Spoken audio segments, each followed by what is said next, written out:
And then I would train the staff, the cooks, and I would always write all the recipes down because that's the most important thing. And I went into this one in Florida, and not one person in the kitchen could read. And it was it blew my mind. You know, you hear about people that can't read, and these were adults, and none of them could read. So it was like a really wild situation for me to got to train and just explain it to them. We got through it, but it was very wild. Wow, because of that, I thought we needed to go back and start educating the actual cooks themselves. So the dream is that we're going to have a scholarship-based program. We'll select 9 to 12 candidates that will come in, cadets that will come in, and we'll train them the CIA version or the classic culinary school version, which is an 18-month course, and we'll do it in 4. And it'll be a crash course, but it'll hit you with all the basic fundamentals, the whys and everything. And then we send you out into the field for 30 days to go work for a chef that is approved by us. We will pay you to go do that. And then once you're finished with that, we feel like that's your kind of finishing school. Yeah. And then that will be it. So we're hoping to do that. And welcome to The More You Know, The Better It Tastes. And this is Alan Williams. I'm your host. And my other host is usually Susie LaFredo, but she's not here today. But I'll try my best to hold down the fort. So our guest today is Chef Brian West. Chef, welcome. Thank you. Good to be here. Glad to have you. Now, you've been here before, but when you did before, we were audio only. Now we got the video. Yeah. So we're moving up in the world, fancy smancy, all this kind of stuff. But we wanted to get you back on here because it's almost fiesta time. And we want to talk about your event, The Taste of the Republic, because it's such a cool event. I went last year for the first time. I was so impressed. Well, thank you. I'm super proud of it. This is our 8th year doing it, and we try to make it better and better every year. It does get better. Well, before we jump into that, let me ask you about your personal journey as a chef. And so where did your passion for cooking begin? You know, it's an interesting story. I actually do have a genesis, if you will. It was a trip that I went with my parents when I was about 12 years old, and we drove up Highway 101, and we were doing a little like a camper travel kind of thing, and it was my older sisters were already in college, so I that was the time. Being the youngest, you get your parents to yourself at some point, and we had a great trip, and we broke down in this one area just outside of Washington. You mean you literally broke down? We literally broke down, okay. Yeah. And so we had to get a hotel because we were staying in this little mobile kind of unit, and it was great, but it was very comfortable. But so we ended up having to stay at this place called the Bimbo Inn, and it was on this lake, and it was this beautiful bed and breakfast. Yeah, it was gorgeous. Yeah, I know, silly name. It sounds like a made-up thing. Okay. I know, it really does. But I went swimming in the lake, and it was a beautiful scenery. And I remember there was only one restaurant we could go to, and it was a restaurant that was part of the Bimbo Inn. And we sat down there, and they had these umbrellas over us that were illuminated, and we just had this amazing dinner. And I had had good dinners before, but I'd never really kind of dialed into what was going on. And I'll never forget the waiter brought me sorbet right before my entree, and I was like, "What's this? Why are you giving me ice cream?" And he was explaining how I was just going to cleanse your palate. And he brought out a tray. I was telling him I wanted to eat some fish, and he brought a big tray of fish out to me, let me pick my fish out. And it was that moment that I realized that there was something more to dining than just getting full and eating or eating lots of calories and things like that. And I never looked at restaurants the same after that. And I've always, when I walked in, I was always kind of watching what was going on and really be interested in what was happening with the food. So that was kind of the genesis, and it just always in the back of my mind. Yeah, no, that's really cool. It's a great story, and you're right. When you start looking at a restaurant and you see a well-run restaurant, it's like watching a dance, and you just watch how everything moves the way it's supposed to. It's really, as if it were planned. Yep. Well, that is really cool. So as you went into your culinary journey, have you had some big influential people in your life as been the chefs that you've looked up to? Yeah, when I was in culinary school, I was working at a small restaurant in Houston called Tony Roop's, and it was Chef Tony Roop, and he was kind of my mentor, my first mentor that I had, and he kind of helped me kind of evolve into that. I also worked at Boudreaux's here in San Antonio as a front of the house and the waiter, and that was was a really good learning experience for me. That's kind of where I kind of I don't want to say cut my teeth, but where I really decided I'm probably going to do this. This is probably, I'm going to be in hospitality for the rest of my life. Yeah. And so that was the one. And then, of course, Robert Irvine, when I was on the Restaurant Impossible show. Yeah, you did that for a long time. And I still right? talk to Robert. We actually reconnected not too long ago, but by coincidence. And I hadn't seen him in years, and we just picked right up again. And he comes off as a real tough guy, mean guy, but he's actually a really sweet, caring man. Yeah. Well, explain what you were doing on Restaurant Impossible. So Restaurant Impossible, we would go into restaurants that were, deemed to be failing, and we would go in and rewrite the menu, reset all the systems. We'd shut the restaurant down, get it all, set. And then the big part of that particular show is they'd have a decorating piece where they would change the looks of the restaurant and give it kind of more of a theme. And we would do it all in 48 hours. We'd train the staff and get them up and running. And so it was a very tumultuous event. And then there was the big scene where we would open up and they would hit us with 150 covers right off the bat. And that was Robert's thing where he wanted the kitchen to crash. And so I'd work real hard to keep that from happening because I didn't want to be in a stressful environment. It was good television, but it wasn't good for my soul by any means. So I figured out a lot of ways to make things happen at a much faster rate. And so I got very good at being able to be in a very limited situation and be able to make it work. Wow, what a great experience for you. Amazing. That must have been, you have probably, in a sense, opened more restaurants than anybody in the world because you've probably done it over and over and over again with that show. Yeah, with that show, I think we did 45 restaurants. That's amazing. And they were all restarts, all new kitchen crews. I went into one in Florida. It was really kind of wild. I would always write recipe packets. And so I would get started a little earlier than the show. So Robert would have very little influence over the menu. He would just kind of give you the basic concept, and I would write the menu and get the ordering together and get all that set up. And then I would train the staff, the cooks, and I would always write all the recipes down because that's the most important thing. And I went into this one in Florida, and not one person in the kitchen could read. And it blew my mind. You hear about people that can't read, and these were adults, and none of them could read. So it was like a really wild situation for me to got to train and just explain it to them. We got through it, but it was very wild. Wow, that's tough. Yeah, Florida. No, they're doing good now, I'm sure. But yeah. Are you from San Antonio? I'm originally from McAllen or Mission, Texas, but yeah, I'm a Valley boy. I'm a Valley boy. We're out there, I always say. Yeah. But I moved up here in '82.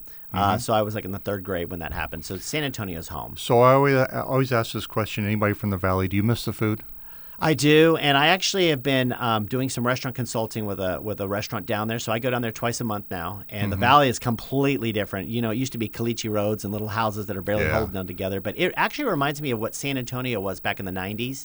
A lot of chains, but it's growing and a lot of infrastructure. It's still very flat, but they still have those beautiful palm trees. And I've actually been feeling quite nostalgic going back there of my childhood, and it's been actually a really good piece of my life to be able to go down there and spend the night and spend some time down there and just see how it's growing and being part of that. Yeah. People that are from the Valley just typically love the food. And it is wonderful food. And it's a little bit different, not all that much different than here. I don't think it's that much difference, but people that are from there, they'll tell you there's a big difference. Yeah. No, I don't think it's a huge difference, but there is a sense of care that I think that even here in San Antonio that we do, where it kind of stops. That's why I always say San Antonio is like the capital of the Tex-Mex cuisine in a sense. But we stop. Once you get past San Antonio, the tortillas stop getting made in house and things like that start changing. That's right. So it is a little bit different. Yeah, very, very true. Okay, good. Well, we're here today to talk about the Taste of the Republic, which is a fiesta event, but I guess the proceeds from this event, which we're going to come back and talk about that, but the proceeds go to your school. I think all of them go to your school, which is going to be called West Point Culinary Institute. Is that correct? That's correct, yeah. And so it's not all the proceeds. We do still do a pretty large chunk that goes to the Fiesta Commission, which is kind of like a broad stroke charity that they deem how they spend the money, but it's all charity-based. And I think there's 130 different charities that they feed off to. Yeah, so it's a big fundraiser. But the rest goes to the West Point Culinary, yeah. Okay, well, what is West Point Culinary? Let's talk about that. So it is it's my dream. So as you start getting older in the business, you start wondering, like, what's my legacy going to be? And is it going to be some great restaurant? Probably not. Is it going to be some great recipe? I don't know, recipe or something like that. The manifesto that I wrote, the book that I wrote has been great, and Taste of the Republic's been great. But I really wanted to make more of an impact on the industry. And I started really dissecting it, and I noticed that what was missing is what I call the acorn, the beginning part of the cooks. The cooks are actually... it's not meant to insult anybody, but the cooks are probably the least experienced and least educated in the culinary arts that I've ever seen in my career. And that's because culinary school is pretty much unobtainable now. It's about a $90,000 cash out of pocket. You can get scholarships and things like that, but it's $90K to get a 2-year degree, and that's just an associate's degree in applied science, which that's level 1.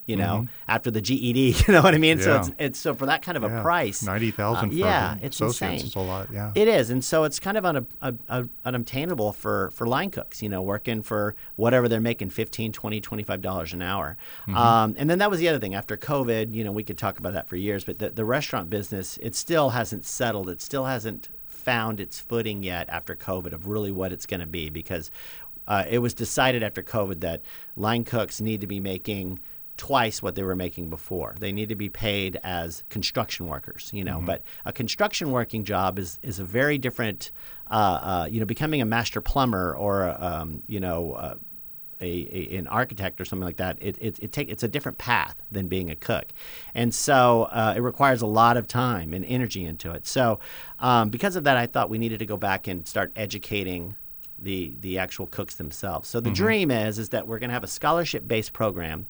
We'll select 9 to 12 candidates that will come in, cadets that will come in, and we'll train them the CIA version or the classic culinary school version, which is an 18-month course, and we'll do it in 4. And it'll be a crash course, but it'll hit you with all the basic fundamentals, the whys and everything. And then we send you out into the field for 30 days to go work for a chef that is approved by us. We will pay you to go do that. And then once you're finished with that, we feel like that's your kind of finishing school. Yeah. And then that will be it. So we're hoping to do that.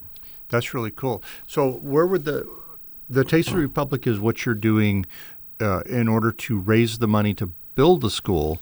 But once you're open, you continue to use that money. Is that where the scholarship money comes to? Yeah, so the scholarship money comes, and then it's not going to just be Taste of the Republic, because it wouldn't be enough. Okay. We get other donations from other things. The dream is we get a Whataburger to come in or an H-E-B to come in. Anybody that's interested in upgrading their culinary program, which is everybody. I can't imagine you ever having a guest that wouldn't say the same thing. I'd love to get my cooks more educated and things like that. So it's going to be kind of like I said, a broad stroke ask once we get the reels really turning. Yeah. And do you think there's a lot of chefs that we interview, and most of them have gone to culinary school, but not all of them. What benefit do you see for a chef to go to a school?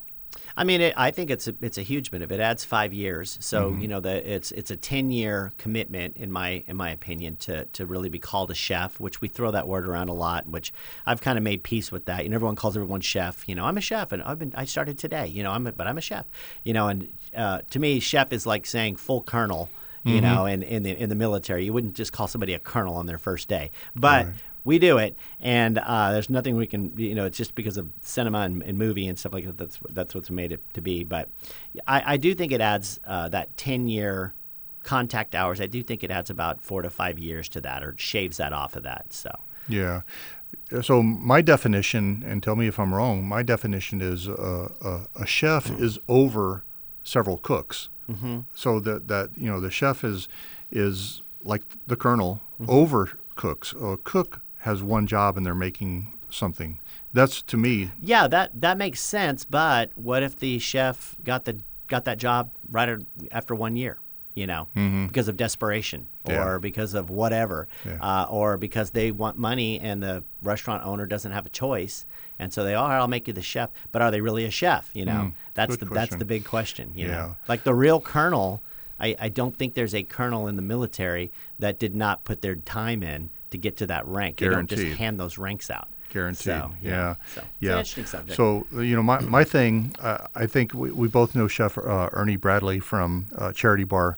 Love Ernie to death, and we've had him sitting in the same chair you're in. And I think that's where I really learned the value of going to school for culinary school. Is his mind is the chemistry that between two things. When you do this, it's going to change the food to where it tastes this way, and that's something you're not going to learn without having some education behind it. Oh, absolutely. Yeah. Yeah. That chemistry part of the cooking things. They're really cool. Yeah. All right. Well, let's get into Taste of the Republic. Last year was the first time I went. It was so much fun. It is a true culinary event, and it's well, just tell me about it. It's the 8th year, right? There's coming up on the 8th year. It's our 8th year. It's based on my book, the Texas Manifesto, which is my personal philosophy on Texas cuisine, of course, with research and history behind it. So that's not just a broad stroke of just guessing. But it's a true Texas culinary experience, married with wine and spirits, and some beer too. But it's mainly meant to be that full dining experience, but you're getting to try lots of different things. I bring in 12 chefs that I really respect. They come in, and with a cohesive voice, I actually ask them to change their dishes. I ask them to, I work with them a little bit on their dishes so that it fits more in line with the Texas cuisine, culinary manifesto. And talk about your manifesto for a minute. If somebody wanted to read that, where would they find it? They just have to get a copy from me. They could also go to our website. It's up there. It's free. We don't sell it. And you can go to tasteoftherepublic.com and you can download the PDF right there, and it's ready to go. Very interesting. Yeah. And so in your manifesto and in the Taste of the Republic event, what you've done is decided Texas is a large state. And the way they do things in El Paso is not the way they're necessarily going to cook things in Beaumont, right? Because exactly. And so you've broken up the state into different sections of specialty foods. Everyone's going to cook some of the same stuff, but they're specialties, right? So what how did you break that up? What did you decide? So I basically took, and it's funny, it kind of follows if you go to the museum and you look at the geographically, the way the state's broken up, it kind of follows that by accident. I just basically took, what I consider South Texas, and I designated them as kind of Tex-Mex, the masters of Tex-Mex. That's where the Tex meets the Mex, a lot of Latin influences. You've got Central Texas, which that's barbecue country. A lot more north German. Of San Antonio, maybe from so San Marcos on? That's starting up at Austin and kind of going up. And then you've got the Gulf Coast, which has its own thing going on, so that the whole Gulf Coast from the top to the bottom, I section that off. I have East Texas. East Texas is kind of where I always say it's the life behind the piney curtain. So, the photography changes as you move through Texas and you go through the piney. You don't even know you're in Texas anymore. It's unbelievable, actually. Yeah, it's beautiful. It's quite beautiful. And to me, that's where the South truly begins. Like when we talk about Southern tradition Southern foods. More Southern deal, more baking happening. You've got more fruit being integrated, things like that. So it's very interesting on that. You got North Texas. That's going to be your cattle country. Okay. So that's where our traditional steakhouses come from. I always say I like to call it campfire to tablecloth. And so you got your real urban cowboy, your cowboy culture. Dallas would be a big representative of that to me. Very metropolitan, classic, like I said, Texas.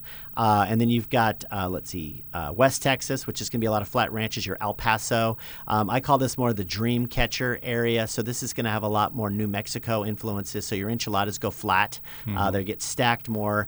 You start, the Pecos River kind of cuts through, kind of divides that area off, and the other side of the Pecos River, that's where you get we call it the green chili line. So green chilies get more of a nod, and then also they get preserved, so you have your red chilies. So if you go into New Mexican cuisine, there's a big argument. You want red, green, or do you want Christmas? I'm getting both.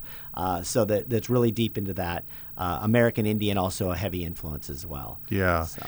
Yeah, that far west Texas taste and kind of the New Mexico taste, would you say this is the same?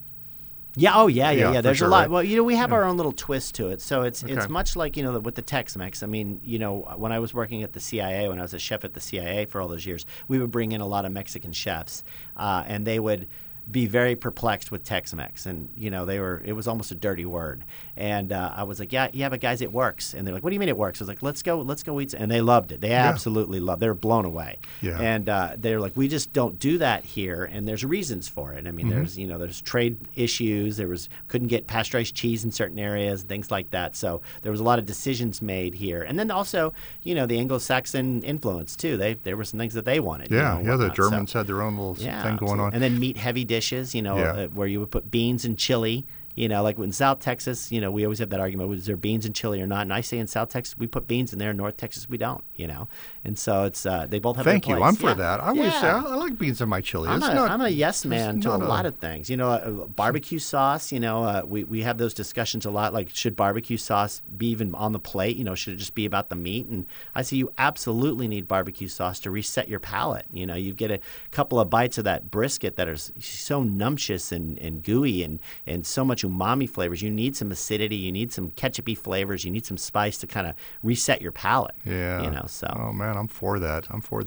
I think of all of those areas, the one that kind of surprised me the most is the southern cooking in East Texas. I guess I've only been to East Texas once, and so I hadn't thought about that being the South. I could have guessed the rest of the areas, I think, but not the South. That's really interesting. Yeah, no, that's where you're going to find your sweet potato pies and all that stuff. Lots of jams being made. They also make some wine up there too. So yeah. Wow, that's so cool. And so you have all these areas, 6 areas? Yeah, there's 6 areas. Yeah, and then you bring them all together at the Taste of the Republic, and there's little sections. You have it at the Briscoe Museum, which is downtown. Museum. Beautiful place, and inside the little gated areas there, and inside the hall, you have these booths set up where each of these the 6 sections of the state are representing and handing out some samples of their food. Yeah, absolutely. So I kind of set it up like Disney World. Like you got Fantasyland, you got Frontierland, you've got Future World, Sci-Fi World, or whatnot. And so we do have our Tex-Mex land, and within there we'll have both of our chefs that are representing. So we that's why I have 12 chefs. So every region gets 2 chefs, and so we have 2 different perspectives of these chefs doing Tex-Mex. And then right in the middle we'll have a spirit, and so it could be tequila, it could be vodka, or something like that. But there's a cocktail that is also following the manifesto too. So I bring in 6 different types of spirit sponsors: 1 vodka, 1 tequila, 1 rum, 1 gin, a whiskey, a bourbon, and they also find themselves within the manifesto as well, telling that same story. So, wow, that's really, really interesting. Can you give some examples of some of the different foods that in the past, maybe I know it changes every year, but give some examples of if you went, what is North Texas? What are they serving you? So North Texas will generally speaking, will be mostly beef heavy, but it could also be wild game and birds and things like that, some pheasants and stuff like that. But we had one group do a, what did he do? He did we did a barbacoa. He did a smoked beef barbacoa, and it was really, really delicious. We had another person do like a Frito pie kind of style on that fun, one. yeah. It was a lot of fun. We had a chicken fried quail person that did something up there. So it was really, really interesting. I think Fritos, were invented in San Antonio, but they really took off in Dallas, I believe. That's where the headquarters is. So have Frito pie makes sense. Yeah, having North. Yeah, that's really cool. Yeah, you mentioned earlier about Tex-Mex, about the people from Mexico maybe being uncomfortable with Tex-Mex. Yeah, we've had that argument everyone does, I guess, but on the San Antonio Restaurant Group, we've talked about that quite a bit. And people say, it's not even real Mexican food. And it just bugs me to death because it is. This used to be Mexico. Yeah. It's every part of where you grew up is they're serving the food that is native to that area. Absolutely. What's easy to get to? What do you have in abundance? That's what you're going to serve. Absolutely. And there will, I promise you, 100 years from now, people are going to be arguing about what authentic Tex-Mex is. They're going to be having the very same big conversation. Yeah, exactly. Well, you look at like Mexican cuisine. I mean, there was a time there wasn't any Spanish influence whatsoever. It was more Mayan style. They were eating, all sorts of things, but they were not influenced by Spanish at all. Mexico, went through what we're going through now. Interesting. It's just a common fact. Well, you can even look. Like I always use this as an example. One of my favorite cities in the world is New Orleans, and that was actually one of the reasons why I wrote the manifesto because we didn't really have a definitive never had that definitive conversation of what Texas cuisine is. Right. And we can say we like this, or we like barbecue, or we like this, but no one's ever done a deep dive like I have.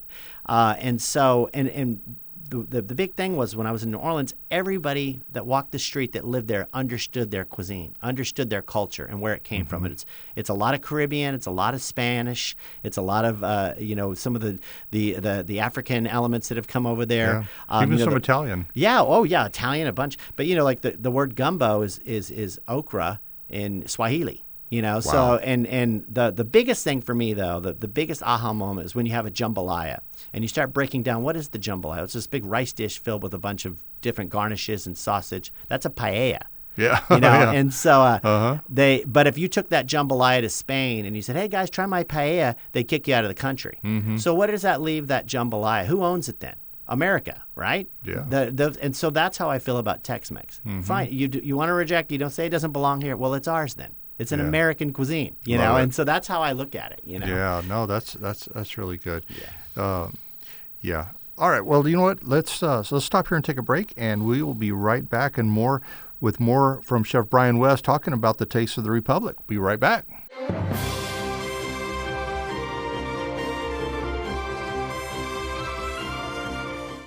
Have you heard these before? It's too expensive. There's no money up front. It's only $30 a month per device. My staff won't know how to use it.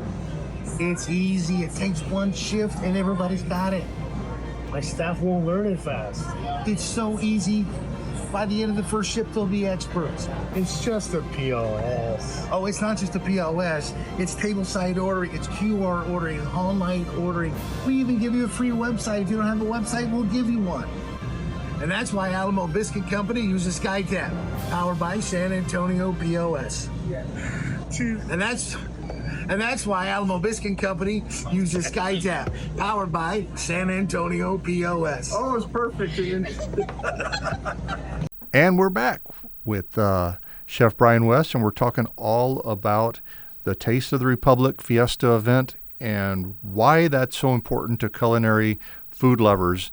And hopefully you're a food lover. You wouldn't be listening to this podcast if you didn't love local San Antonio restaurants and all our good stuff. So this is the one. I've gone to a lot of Fiesta events, and I still go to Fiesta events. They're a lot of fun, but they all kind of have the same type of food typically. This one is different. This one captures Texas. It captures what we're all about. If you live here in San Antonio, the food that we have. And so that's why I was so excited to learn about it last year. How did you end up having it at the Briscoe Art Museum? How did that turn out? We were looking for a new venue, so we had it at the Alamo before, and we were at the old Marriott Courtyard for a while. That was our original home, and then that went into a remodel. And so then we had to kind of bounce around, and we were at the Alamo, and it didn't quite service all of our needs that we wanted, and we needed something a little bit closer. We needed a rain plan. We needed to have different elements, and it just came up in a conversation. I don't know who thought of it, but we went over there, and we looked at the space, and the first year we had it, we're like, this is it. It was a slam dunk. Yeah. And it really serves our needs. We like to be. We are a creature of downtown, so we will never leave downtown. We theoretically and not theoretically, we were originally designed to be the VIP event for Fiesta, which will host 14,000, 20,000 people. And we were supposed to be the little high-end, small event. And now that we've kind of taken on our own personality and our own life of our own, we still are. But we will always be downtown if we can. And this will be our third year at the Briscoe, if I'm not mistaken. And it's just been a slam dunk every time. We like the people there. They like us. And we like the layout a whole bunch. We did get to add, so when we went to the Briscoe, I will talk a little bit about this. We did add a tequila tasting room. I don't know if you got to go in the little, we had there's an area, this really kind of unusable space at the Briscoe in the layout. And it's this little niche that's just kind of like out of sorts. You can't really put stations back there with food because it's kind of, you can't really see it from the sweeping of the room. And so I got an idea of creating a little cantina back there and just doing some sort of a deep study on different spirits. And the first year we did it was on tequila, and it was so popular we did it again, and we're going to do it again this year. We just really like tequila. Is such a cool spirit to talk about, and there's so much elements to it, like the mezcal piece and things like that. So. Yeah, and I agree with you. I think I'm a tequila fan, but mezcal, it wasn't just a couple of years ago, and you could go into the biggest liquor store, you can go to Alamo City Liquor, and they might have a couple of bottles, but not that much. But now it's become a big thing. Oh yeah.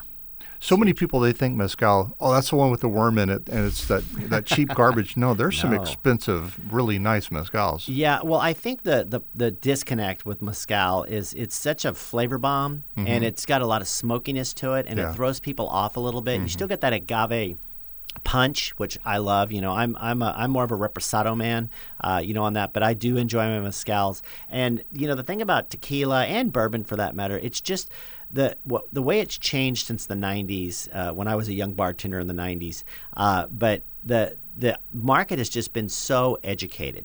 And so I don't want to say saturated because that sounds like a negative, but they've just been so many elements have been put in front of them. And so your average person really does know a lot more about tequila than they ever did before. It used to be the Cuervo Gold, and that was it. That was the gold standard, Patron and whatnot. And now, it's they're getting these really complex tequilas and flavor profiles and the research on where it comes from.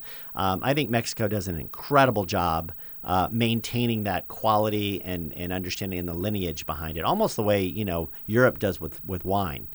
Same deal. So. Yeah. No, that's really good. I'll have to, when I see you there at the Taste of the Republic, I'm going to ask you to point me in the direction of the tequila tasting room, and that sounds really good. Yeah, so I really like having it at the Briscoe. I'd never been to the Briscoe until I was there last time, and I really liked having the big outdoor area where you can go, and there are some places to have a seat. You can find little places here and there, but you can also go inside. It's air conditioned. There's a lot of people there, but it's air conditioned. But you can, depending if the elements aren't what you want, you can go and try the other side. And it's a big room. Oh yeah, it's a huge room. Yeah. Yeah, that's really good. All right, and if people are interested in going, which I hope they are, and they should, how do they get tickets? So just go straight to our website, tastetherepublic.com. The tickets area is right there. You can just purchase them very easily, and that's it. And you're in. Yeah. And you'll get a little scan QR code that you'll use right at the door. We have a real good system of getting people in. We used to have these long lines, and now we process the lines very quickly and get people into the place. So it's pretty easy. Yeah. Now you say it's easy, but there's not a ton of tickets. There's a limited number of tickets. No, yeah. So I work real hard, tell people to go, and this, that. But about 3 weeks out, believe it or not, or 2 or 3 weeks, I'm telling everybody no. And when we shut it down, we shut it down. I mean, people say, I know Chef West, and blah. That gets you nowhere. Yeah. I hate to say it because I'm not giving, I comp about 4 tickets, honestly, because it's for charity. And so I comp about 4 tickets, and one of those is my wife. We don't really, we don't give tickets away. And once we're out, we're out. So that's it. And we're not going to grow the event like I was telling you before. I don't want the event.